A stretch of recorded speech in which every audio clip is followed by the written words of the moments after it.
I uninvited my brother to my wedding for what he did to me and told my parents to respect my decision. Still, they brought him to avoid questions, so I made a toast that raised even more questions. This is going to be a long read, so I apologize in advance. I 32 male got married to the love of my life, Meg, 25 last week. The wedding ceremony was beautiful, though it involved some drama that could have been avoided, to be honest, and because of what happened, my brother might be going through a divorce. Hell has descended on me, and the family is hounding me day and night asking me to make things right, but I genuinely do not feel that I am in the wrong, which is why I have come to you for opinions and insights. I do not share a good relationship with my brother Colin, 34. We used to be quite close as kids, at least as close as you would expect two brothers to be. It wasn't perfect. We had our share of fights even as kids, but it was never a strange sibling relationship. I had his back and I knew he had mine, so it was all good between us. Our parents always put family before anything and tried to instill those values in us as well. It's a shame I was the only one who reflected these values. 6 years ago, when I was 26, I started dating a girl, Shirley, now 32. I was madly in love with her, and everyone around me knew that. She was part of the same friend group I was hanging out with at the time, and I was besides with her the minute I saw her. To me, she was the complete package. She was gorgeous, tall, eloquent, and just stunning and smart overall. I was so taken by her that I completely overlooked all her toxicity, and boy, was she very toxic. The moment I started dating her was the moment drama completely engulfed and overtook my life. She was a great girl, but she was not the right girl for me. We were not compatible at all. I was very non-confrontational, and she was the exact opposite. She loved drama, lived for it, in fact. There was a new fight every other week for something very random and trivial in my eyes, but I was crazy about her, and that's why I kept ignoring all the red flags. 6 months into day, I found out she was cheating on me with someone from her workplace. I found out by accident and was devastated. I confronted her and she kept denying it until she finally broke down and admitted everything. I was heartbroken, but she apologized profusely. She said she had made a mistake and would do anything to gain my trust again. Stupidly, I believed her. I gave her another chance even though I knew I shouldn't. I have always believed that cheaters never change, and I have never been proven wrong. All through my life, I have known cheaters in various capacities, and none of them could change their ways. I knew all that and still gave her a chance because I believed, or rather wished, that this time it would be different and she wouldn't be like the others. I was wrong. For the first few weeks, everything was fine. I started trusting her again and felt that maybe we could get past the incident and build a new life together. 3 or 4 months after I caught her cheating, I started getting this nagging feeling that something was wrong. She was acting shady and suspicious. I didn't have any proof, and I didn't want to believe she was cheating again, so I rationalized her behavior in my mind, but it kept festering until I finally asked her if something was going on or if she had something to tell me. She became very defensive and said I was suspecting her for no reason, and that if I had decided never to trust her again, I should have told her so she wouldn't be wasting her time trying to earn my trust back. She basically gaslighted me into believing I was being paranoid and that nothing was wrong. I believed her. I know I'm but I still couldn't shake the feeling something was off. A few weeks passed and she was still acting weird. I didn't have any proof, but all the overthinking was driving me crazy, so I started checking her phone without her knowledge. I should have known that was the point where the relationship had ended. I didn't trust her at all, and even if I hadn't found anything in her phone, the fact that I thought her capable of doing something like that should have been enough to make me walk out. But I'm glad I snooped around because I found something that changed my life completely, and it's never been the same since then. It took me a while to figure out what was happening, but when I did, it felt like someone had slapped me across the face. Basically, she was cheating on me, and had been for a while, but not just with anyone. She was cheating on me with Colin. I have never felt the hurt I felt when I saw those texts. The two people who were supposed to be the closest to me were the ones doing me dirty in the worst possible way. I couldn't believe what I read. It just made me want to sink to my knees and bawl my eyes out, and that's when Shay entered the room and saw me with the phone. She started yelling at me, telling me I had no business invading her privacy, but I just showed her which chat I had, slammed the phone on the wall, and went outside. I think I walked for around 3 or 4 hours. She called me a couple of times, but I didn't respond. When she realized I wasn't going to talk to her, she made Colin call me. He called me once, and then left a couple of texts saying things like, "I want to explain, and it's not what you think," but I wasn't having any of it. What I had seen was enough proof, and I wasn't going to deny my own eyes. I went back home and texted Shay to collect her stuff from my place the next day. She called me again, but didn't answer. For the next few days, I was pretty numb. I wasn't talking to anyone. She got her things and left without a fuss, which I was grateful for. Colin didn't try to get in touch after that, and how could he? What could he possibly have to say to me after what he'd done? But I think a week or so later, I called up my parents and told them exactly what had happened. I also told them that Colin was dead to me and that I wouldn't be coming home when he was around. They were hurt by the situation, but they supported me initially. They also took Colin to task and stood by me for the first few months.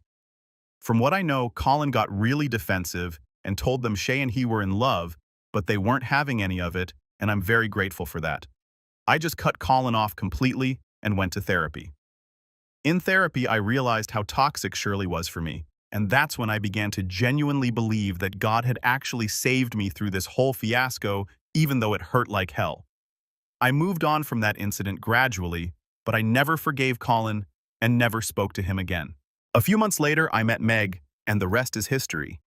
We started dating, and it was easygoing and peaceful with her, unlike the drama-filled relationship I had with Shay.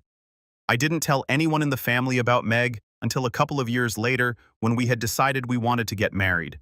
She knew all about my situation with Colin and that we were estranged, and she knew about my apprehensions of introducing her to my family.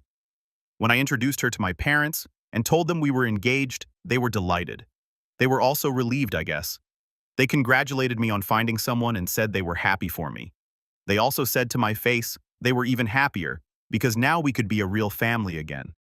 I asked them what they meant by that, and my mother said that now that I had moved on from Shay and Colin and Shay weren't dating anymore, Colin and I could now put everything in the past and move forward as brothers. I was shocked and hurt that she could even suggest something like that, but I tried to be respectful and look at things from her perspective.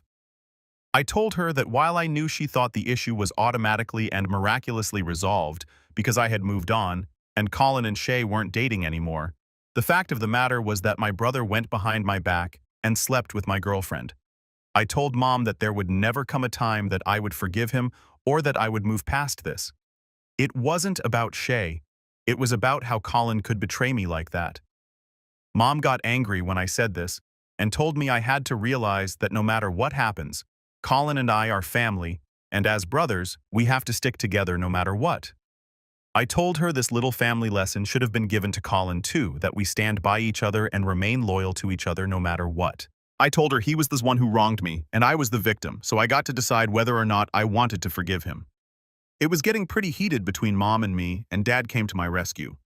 He told Mom to drop it and not force me to do something I wasn't comfortable with.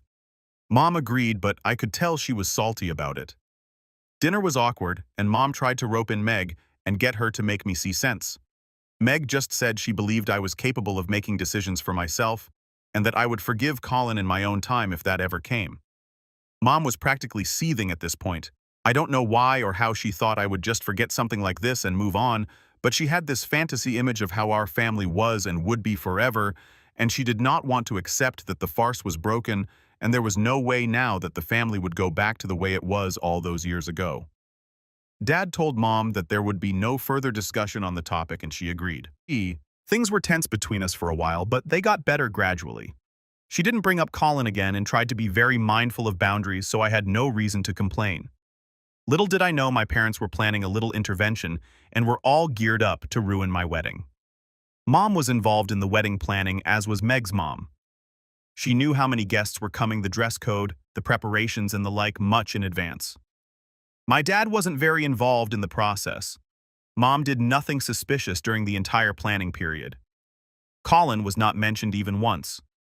She even apologized to me, saying she shouldn't have pushed me so hard that day and that she had begun to believe there was a chance at reconciliation but realized she was wrong because Colin had wronged me in the worst way possible, so there was no reason for me to suspect her or doubt her intentions, but I was wrong. On the day of the wedding, my best man, Richard Rick, 32, a friend of mine from school, came running to me saying there was a problem I needed to deal with right away. I asked him what was up, and he said that Mom and Dad had arrived at the venue with Colin and his wife. I was livid. I told Rick to make them leave, and he said he tried to do everything without creating a scene, but they refused to budge. He told them Colin wasn't invited and that I would be furious upon seeing him. But my mom said their family and Colin is my real brother, unlike Rick, and I would always choose Colin over Rick. Yeah, right. Mom, totally. I couldn't believe they had planned all this behind my back, and I needed an explanation from them immediately. I called my dad and asked what the hell was happening. He said they didn't want the family to believe there was a rift between the two brothers, which is why they thought it was best to bring Colin and his wife along. He asked me to just put up a farce for a couple of hours, then they would leave and pretend nothing happened. He said he knew I probably anticipate this, but this was in the best interest of everyone, and it wouldn't hurt me to play along for the sake of the family. I told him he had betrayed my trust just like his beloved son, especially when he knew I wanted nothing to do with Colin. He told me to stop being dramatic and suck it up for one day. I told him this one day was my wedding day, and he had no right to ruin it. He told me no one was ruining anything and that my flair for theatrics needed to be toned down a little bit. I should have asked him why this family pretense was so important to be done during my wedding when no one bothered to do the same for Colin's wedding. I didn't even know he was married, but I was too furious to think straight, and all these ideas just popped into my head later. At the time, I was just feeling blind rage. I wanted to go over there, grab them by the collar, and throw them all out. I didn't care if it would cause a scene, and I didn't care if it tarnished the family image. I just wanted them out.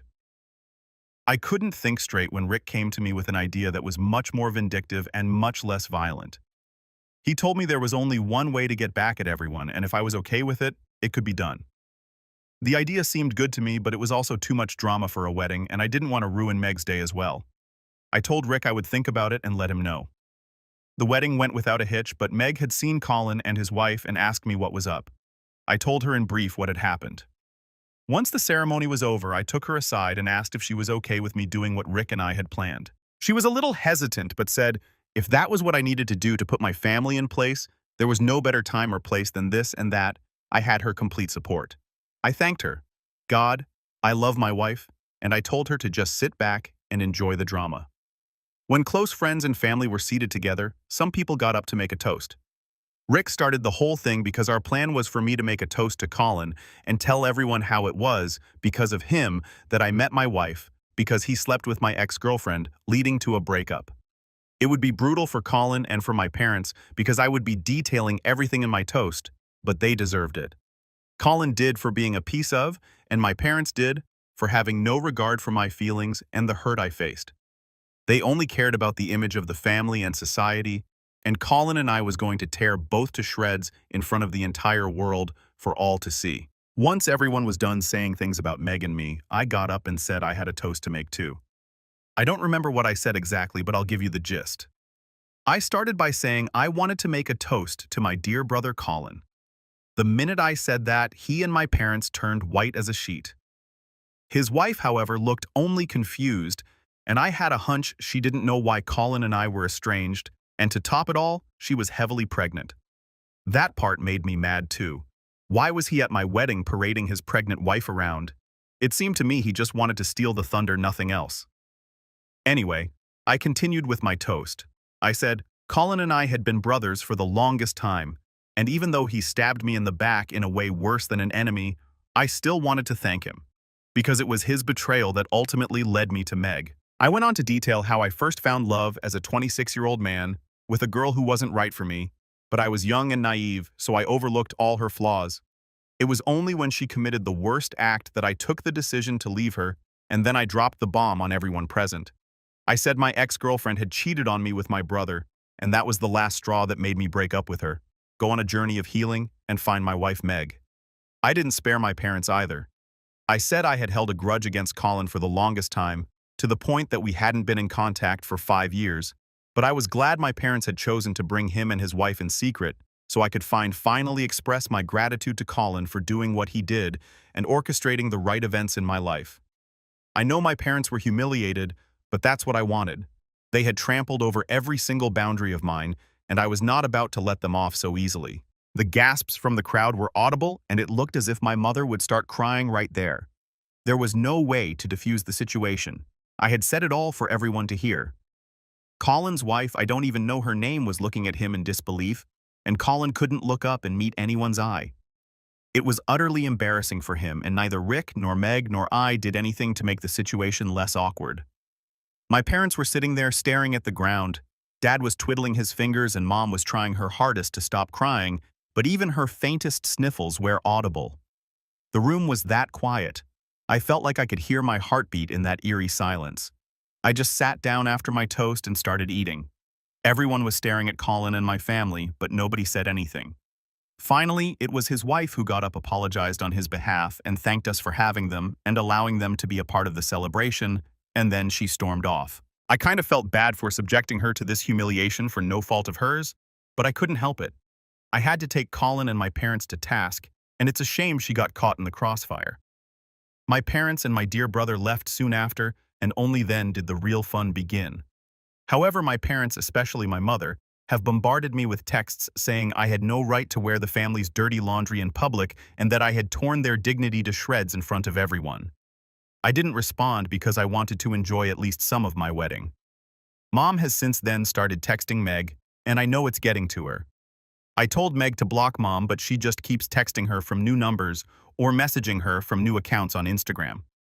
All this negativity is affecting Meg poorly, and I feel bad that I subjected her to this. She doesn't deserve it. She's the one who saved me, and I've dragged her down to the dumps with me, and that's just not right. I have asked Mom to stop involving Meg in the drama, but she says I was the one who involved her by causing that scene during the wedding, and now both Meg and I will have to face the repercussions of what I've done. I know it's no use arguing with my mother because she's stubborn, and nothing I say will make her see sense. Plus, I can't expect her to, because what I did was vindictive. I just feel bad that because of my little revenge trip my wife is suffering, and that's the last thing I want for her. I don't know how to get my mother off our backs, and I feel like I've caused more trouble than it's worth. Update 1. I got a call from my sister-in-law, Amy. I didn't have her number, so I picked it up. She was very nice and apologized profusely for calling without prior notice, but she said she wanted to meet me and hear my side of the story, because what Colin had told her was very different. She begged me not to tell anyone in the family she was coming to meet me, and I told her that I don't talk to them anyway, so she was fine on that front. Honestly, I was in two minds about this, but Meg said we needed to help her out because she was going to have a child and she deserved to know the kind of person Colin really was, even though this is going to cause more trouble. I know Meg is right. Amy isn't at fault, and she needs to know the truth. I can't play a part in ruining her life when she's never wronged me. I agreed to meet her, but I'm very nervous. This has spilled over far beyond what I had anticipated, and I think it's not going to end well for Colin. I don't feel bad for Colin. That piece of deserves every single bad thing coming his way. I just don't want to be part of family drama again, and especially not drag Meg into it. I hope it goes well, though. I know it won't. I saw Amy's reaction to the whole outburst during the wedding, and I know this drama won't end with me meeting her today. Update to the meeting went okay, I think. I felt so bad for her. She came alone and she's pregnant. It seems like the baby will come any minute. It looked as if she'd been crying. Thankfully, Meg was there too, so she eased the situation a little. I asked Amy if she had any questions, but she said she wanted to hear the whole story again. I told her exactly what had happened, how I found out, how I confronted him and everything. I also told her how Mom was pestering me into making things normal between Colin and me because of family. I asked her what story Colin had told her, and she said Colin had said that Shay and I were friends, but Shay fell for him. I couldn't accept that because I secretly had feelings for her all along, so I broke off my friendship with him. And it was only a year after I stopped talking to her that Colin and she got together, and even then just briefly. I told her that was a complete lie. I don't know how long they dated because I never bothered to ask or find out. I asked her if my parents had told her the same story as Colin, but she said no. She said Colin had told her it was a very sensitive topic for the family, and since I had cut everyone off, my parents didn't like talking about me. It was very rare for me to be mentioned whenever she met Mom and Dad. I asked her if they had invited her to the wedding, and she said it was mostly Mom pressing them to go. Amy said she didn't want to attend because they hadn't received an invite, plus she knew about the bad blood between Colin and me, but Mom basically blackmailed both of them into attending. Colin didn't want to attend either. She said Mom kept saying we needed to let bygones be bygones and be a family again for the baby. She thought maybe I had indicated to Mom that I wanted Colin to be there, so she never tried to confirm with me. Also, she never thought the reality would be so different that it would completely turn her life upside down. I felt really bad for her, but there wasn't anything else I could do. I've told her to let me know if there's any way I can help her. I don't want her to suffer just because my brother is a horrid human being who not only betrays his brother but also lies to his wife. I think she's going to go forward with a divorce because she seemed pretty upset about the whole thing. I just hope it works out for her. It's not easy being a single mom out there. Update 3. Amy has filed for divorce. My dad called me up and informed me, and unlike Colin and my mother, he isn't blaming me for everything that transpired. He just said Colin was going through a rough time right now and he might try to call me and get in touch, but he's asked me to stay away. I told him I had been staying away until they decided to bring him along to my wedding. He didn't say anything to that. Apparently, my mom and Colin are trying to get in touch with me, but they've been blocked everywhere, so I'm safe from their onslaught. I don't know the actual details of the divorce, but I do know Colin isn't taking it well because he really loves Amy. I think karma has finally come back to bite him in the A, and I can't help but feel a little smug about it all. I feel bad for Amy and Meg, and I think we're going to offer her help when the baby comes, but I don't feel an ounce of guilt or remorse for Colin. He deserves it. He broke me once on purpose, and now he's broken himself. That's just how it is when you betray someone's trust and wrong them.